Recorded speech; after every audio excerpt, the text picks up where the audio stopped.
Assalamualaikum warahmatullahi wabarakatuh. Perkenalkan, nama saya Fajar Arif Hidayat. Saya dari kelas 1A, program studi ekonomi syariah. Saya berasal dari Sekolah Tinggi Agama Islam Tanwirul Khafilin Banjarnegara. Dalam video kali ini, saya akan menjelaskan sedikit tentang epistemologi guna memenuhi tugas mata kuliah filsafat umum yang diampu oleh Bapak Bazahrotin.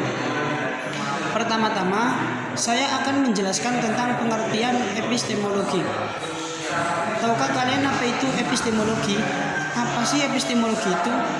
Secara bahasa, istilah epistemologi berasal dari kata Yunani, yaitu epistem yang berarti pengetahuan dan logos yang berarti teori.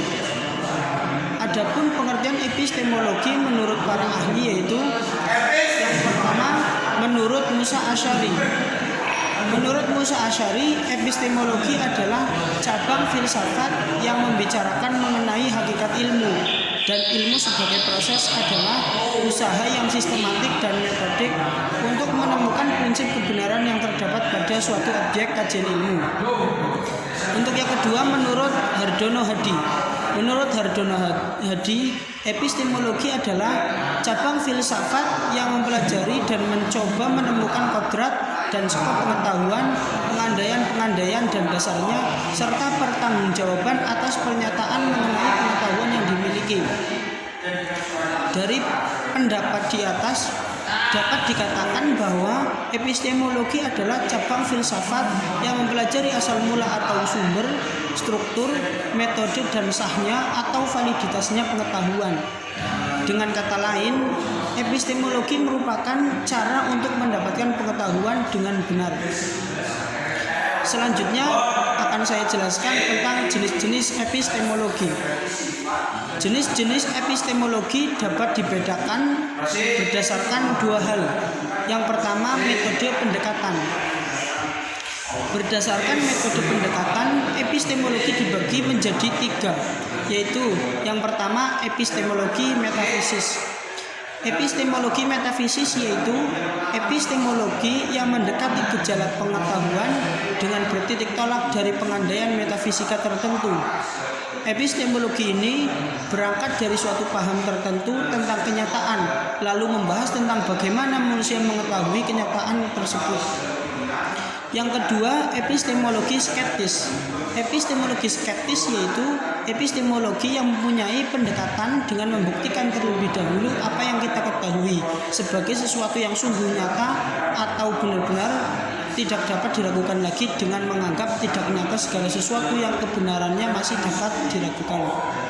Yang ketiga, epistemologi kritis. Epistemologi kritis berangkat dari asumsi, prosedur, dan kesimpulan pemikiran akal sehat atau kesimpulan pemikiran ilmiah sebagaimana kita temukan dalam kehidupan sehari-hari. Lalu dicoba untuk ditanggapi secara kritis akan asumsi, prosedur, dan kesimpulan tersebut. Untuk yang kedua, berdasarkan objek yang dikaji. Berdasarkan objek yang dikaji, epistemologi dapat dibagi menjadi dua. Yang pertama, epistemologi individual. Epistemologi individual mengkaji struktur pemikiran manusia sebagai individu yang bekerja dalam proses mengetahui. Yang kedua, epistemologi sosial. Epistemologi sosial yaitu kajian filosofis terhadap pengetahuan sebagai data sosiologis.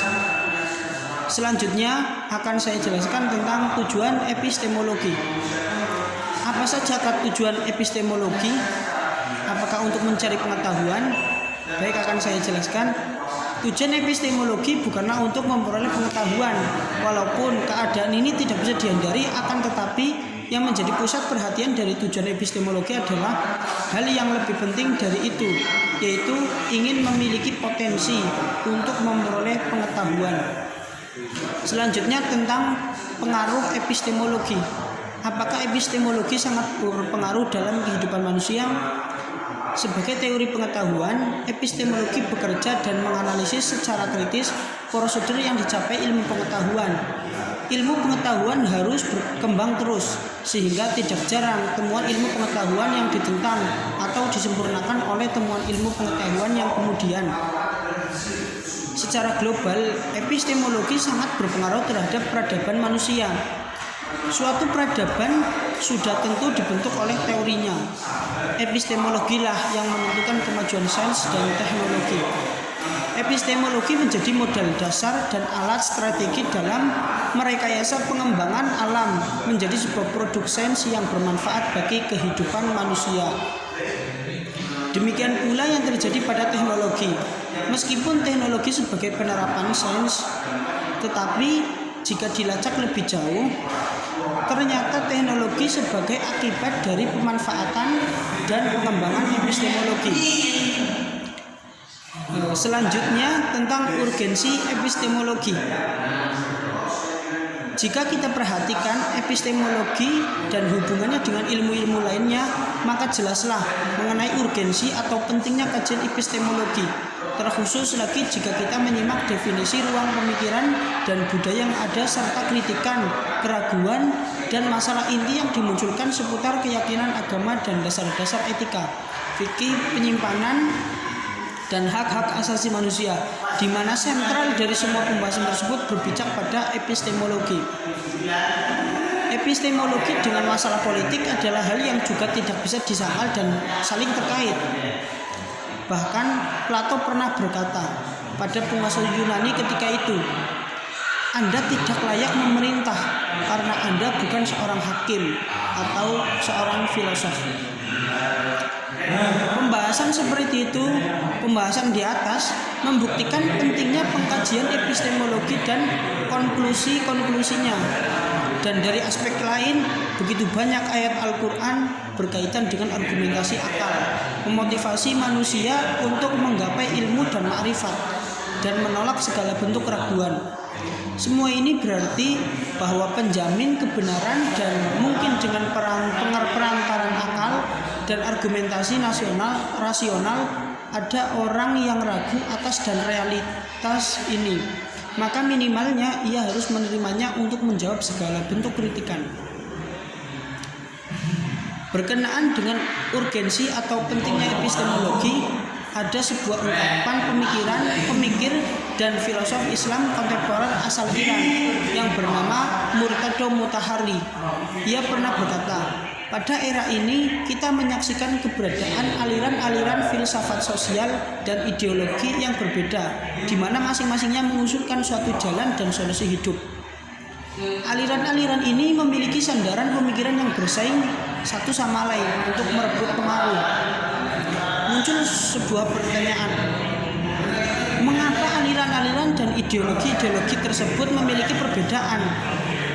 Penjelasannya adalah penyebab lahirnya perbedaan tersebut terletak pada perbedaan pandangan dunianya masing-masing. Hal ini karena semua ideologi berpijak pada pandangan dunia, dan setiap pandangan dunia tertentu akan menghadirkan ideologi dan aliran sosial tertentu pula. Ideologi menentukan apa yang harus dilakukan oleh manusia dan mengajukan bagaimana metode mencapai tujuan itu.